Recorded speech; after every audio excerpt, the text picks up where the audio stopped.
Erin Burnett Out Front, weeknights at 7, only on CNN.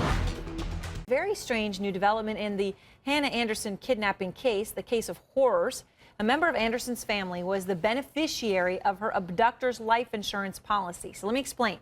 James Lee DiMaggio was a friend of the family. He was a friend of Hannah's and of her parents. And then he was killed in a shootout with police. He named Bernice Anderson, Hannah's grandmother, as the beneficiary of the policy that DiMaggio had. And of course, DiMaggio is the man now who police say murdered Hannah's mother, murdered Hannah's brother, shot Hannah's dog. Horrific, horrific things. Let's bring in Dr. Jeff Gardier, a clinical psychologist. All right, what do you make of this? So he then had a will, and he left all the money to Hannah's grandmother.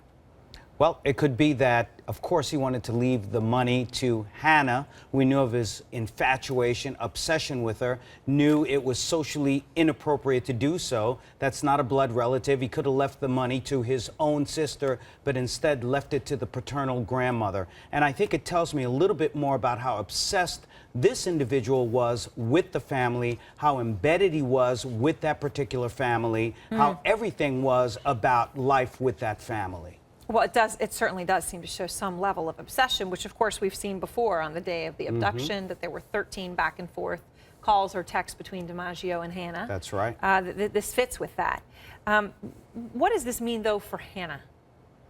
I think this is something that we talked about, the survivor guilt. Right. How do you deal with that situation, knowing that that money may have been, according to a spokesperson, earmarked for Hannah herself, and it's blood money. So I think it makes Hannah, her grandmother, anyone in that family, even much more enraged with this individual, that he would do these horrific things. It shows planning, too. And it shows planning.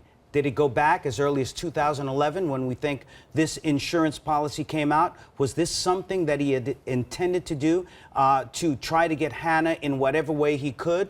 Was it a reparation that he made in advance, knowing that there would be mayhem? The more I think about this clinically, the more I'm convinced this was a suicide mission. He was going to spend whatever time he could with Hannah, but he knew he was going to die, and he knew what he did would end up in his death, and maybe hers too.